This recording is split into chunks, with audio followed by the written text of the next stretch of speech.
Hey guys, welcome to our learning academy. मेरा नाम है जीत और आज कुछ Mahatma Gandhi national fellowship exam से रिलेटेड कुछ अपडेट आया हुआ है। सो मैं वो चीज़ें यहाँ पे आपसे डिस्कस करना चाहता हूँ। यहाँ पे मैं आपको बताऊंगा कि कैसे मार्क्स कैलकुलेट करना है। इसके अलावा जो इनकी इरेलेवेंट मार्किंग प्रोसीजर है वो भी मैं यहाँ पे बताने वाला हूँ। इसके अलावा जो पास्ट में कुछ इंसिडेंट्स हुए, आई मीन कह कुछ और रहे हैं कर कुछ और रहे हैं, तो इस चीज़ से जो रिलेटेड है इंसिडेंट्स, मैं उसके बारे में थोड़ा सा बात करूँगा जो कि मुझे पता है थोड़ा सा। इसके अलावा हम इसमें क्या कर सकते हैं, मैं सारी चीज़ें डिस्कस करने वाला। सो चलिए बिना टाइम वेस्ट किए शुरू करते हैं। तो यहाँ पे पहले आपको क्या करना है कि कहीं पे भी आप क्रोम पे जा सकते हो, वहाँ पे आपको iimb.emsecure.in पे लॉगिन करनी है।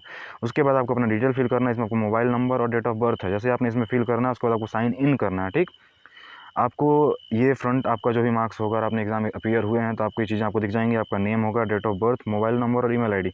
इसके अलावा आपका रिजल्ट होगा। ठीक है, अब यहाँ पे जो इस बंदे का जिसका ये रिज़ल्ट है, इस लड़के का, इसने मुझे मतलब मैंने इसका काउंट किया था। ठीक है, तो मुझे पता है इस लड़के का 200 प्लस था। सो कायदे से अगर आप देखोगे ना तो इसके 200 प्लस मार्क्स थे इसके, तो इसके कायदे से मिनिमम एटलीस्ट इसके 66% आने चाहिए थे। इसके मार्क्स कितने हैं? 56.9% है। सो यही जो ये जो तरीका है इनका कि ये क्या कर रहे हैं, कैसा हो रहा है, ये सारी चीज़ें मैं यहाँ पे डिस्कस करने की सोच रहा हूँ। और सो चलिए आगे देखते हैं। रिज़ल्ट की अगर मैं बात करूँ, रिज़ल्ट का इन्होंने क्या किया है, इसके लिए अगर मैं बात करूँ तो साफ साफ लग रहा है कि ये इन्होंने जो प्रोसीजर इन्होंने खुद के जो नोटिफिकेशन में इन्होंने मेंशन कर रखा है और जो अदर एग्ज़ाम्स कंडक्ट करवाती हैं जिस तरीके से, ये उसको फॉलो नहीं कर रहे हैं। ठीक है, इसके अलावा इन्होंने बोला था कि जो इनका एग्ज़ाम होगा वो मार्क्स होगा, आई मीन ये मार्क्स रिलीज़ करेंगे या फिर मार्क्स के हैं वो क्वेश्चन जो भी थे मार्क्स के थे, बट इन्होंने इन दी एंड परसेंटेज रिलीज़ करा। ठीक है, और वो जो परसेंटेज है वो परसेंटेज क्योंकि इन्होंने आंसर की, इन्होंने गलती कहाँ कर दी, इन्होंने आंसर की रिलीज़ कर दिया। अब इससे क्या हुआ कि लड़कों को पता चल गया कि उनका मार्क्स क्या है, उसके हिसाब से परसेंटेज निकाल सकते हैं। सबको आती है, आई मीन सब ग्रेजुएट है, सब कॉम्पिटिशन की तैयारी कर रहे हैं, सबको पता है परसेंटेज कितना आता है। सो ये चीज़ें बहुत कन्फ्यूजिंग हो गई इस सेंस में, राइट। इसके अलावा कहीं ना कहीं इनको सीरियसनेस में भी मुझे लग रहा है कि ये सीरियस नहीं है। आई मीन डे वन से अगर आप देखोगे ना तो इनका पेपर जो था बहुत ही इरेलेवेंट, बहुत सारे रॉन्ग क्वेश्चंस भरे पड़े थे, इसके बाद मिस प्रिंट भरे पड़े थे। इसके अलावा अभी देख लो तो इनका मतलब अभी देखा जाए तो ये इन्होंने जानबूझ के बोला मार्क्स रिलीज़ किया, रिज़ल्ट में परसेंटेज। इसके अलावा अगर देखा जाए तो ऐसा लग रहा है कि इन्होंने एग्ज़ाम होता है ना, खुद कंडक्ट करने के अलावा किसी इनएक्सपीरियंस बॉडी को इन्होंने एग्ज़ाम कंडक्ट कराने को दे दिया, जो कि आई मीन अगर ये नहीं कंडक्ट कराना था इनको या फिर ये इस तरीके से इनको इंसुशिएंट होना था, तो ये आई मीन सही नहीं है। आई मीन ऐसा इनको नहीं करना चाहिए था।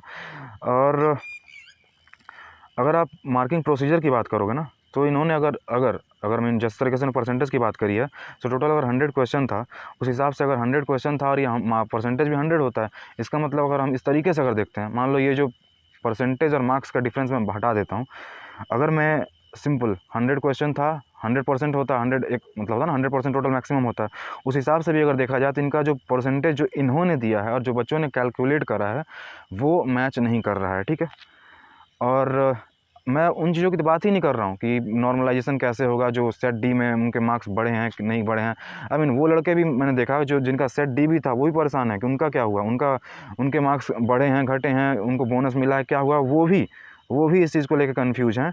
और ये अगर मैं इस तरीके से भी बात कर रहा हूँ कि 100 में अगर परसेंटेज के हिसाब से मैं बात कर रहा हूँ, तब भी ये जो परसेंटेज ये भी मिसमैच हो रहा है, राइट। अब मैंने बहुत लोगों को देखे जिनके मार्क्स 200 प्लस हैं, बट उनके 50 प्लस भी, आई मीन 50% भी स्कोर नहीं कर पा रहे हैं। और ये सारी चीज़ें आई मीन सीरियसली इंडिया की टॉप यूनिवर्सिटी है, इनसे एक्सपेक्ट नहीं कर सकते हम। ठीक है, इसके अलावा बहुत लोग कंफ्यूज होंगे और शायद ये जो रिज़ल्ट है, ये जो तरीका है, मुझे जो थोड़ा लग रहा है वो ये लग रहा है कि I mean according to me कि ये जो इस तरीके से कंफ्यूज करने के लिए ही ये चीज़ें ऐसी बना रहे हैं। आई मीन इनका जो फॉल्टी चीज़ें हैं उस पर लोग ध्यान ना दें। इसके अलावा ये इस चीज़ को छिपा सकें, आई मीन हाइड कर सकें, ताकि लोग उस बारे में बात ना करें।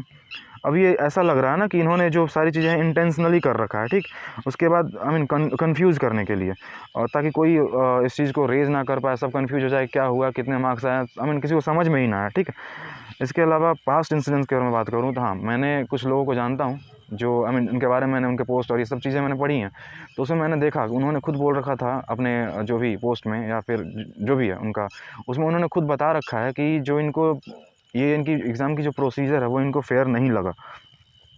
उन्होंने ये भी मेंशन कर रखा है, वो ये भी बताते हैं कि जब उनकी इंटरव्यू थी, इंटरव्यू में इन्होंने ना ही जो एक्सपीरियंस है उसको प्रेफर किया, ना ही इन्होंने जो वर्क जो होता है ना डेवलपमेंट सेक्टर में जो काम किए हैं ना उसको भी प्रेफर नहीं किया। इसके अलावा जो मार्क्स थे हायर उनको भी प्रेफर नहीं किया, इन्होंने रैंडम सेलेक्ट किया। आई मीन किसको सेलेक्ट किया, किस प्रोसीजर पर सेलेक्ट किया, इन्होंने इस चीज़ को नहीं बताया, ठीक। सो उस टाइम पे मुझे डाउट हुआ था, आई मीन मुझे लगा कि नहीं ऐसा नहीं हो सकता था, बट जैसे ही मैंने ये चीज़ें आई मीन जैसी चीज़ें हो रही हैं मुझे मुझे फिर ये चीज़ें याद आईं और इसलिए मुझे लगा कि मुझे ये चीज़ आपको बतानी चाहिए। अब what we can do, I mean इसके बारे में अगर हम बात कर लें तो इसमें ऐसा हमें लग रहा है कि हमारे बस में कुछ है ही नहीं। I mean I know many of you, I mean of course मैंने भी मेल किया, बट शायद ये मेल को पढ़ नहीं रहे हैं। आई मीन ये जो बातें हम इनको पहुंचाने की कोशिश कर रहे हैं ये उस चीज़ को एक्सेप्ट नहीं करना चाहते हैं। इसके अलावा ये बहुत ज़्यादा हरी में है। आई मीन ऑलरेडी ये 2 महीना 3 महीना डिले हो चुका है इस प्रोग्राम का और ये बहुत ज़्यादा हरी में है। सो ये चीज़ें ये जानबूझ के सुनना नहीं चाहते, क्योंकि अगर सुनेंगे तो उसके लिए इनको टाइम लग जाएगा, एग्ज़ाम और डिले हो जाएगा और इसलिए शायद ये कुछ करना भी नहीं चाहते और इसके चक्कर में जो आई मीन जो हमारे मैसेजेस हैं, जो हमारी जो हम इनको बताना चाहते हैं वो इसे उस पे फॉलो नहीं करना चाहते, ठीक है। अब अगर आप लोगों को कुछ ऐसा चीज़ें समझ में आती हैं, ये क्या इन्होंने क्या किया है और किस तरीके से किया है, तो आप आई मीन मैं चाहता हूँ कि आप कमेंट बॉक्स में बताएँ कि आपको क्या समझ में आता है इस चीज़ों से रिलेटेड, ठीक है। और आई थिंक कि जो मैंने चीज़ें आपको समझाने की कोशिश की आपको समझ में आई होंगी और thank you, have a nice day, God bless you all.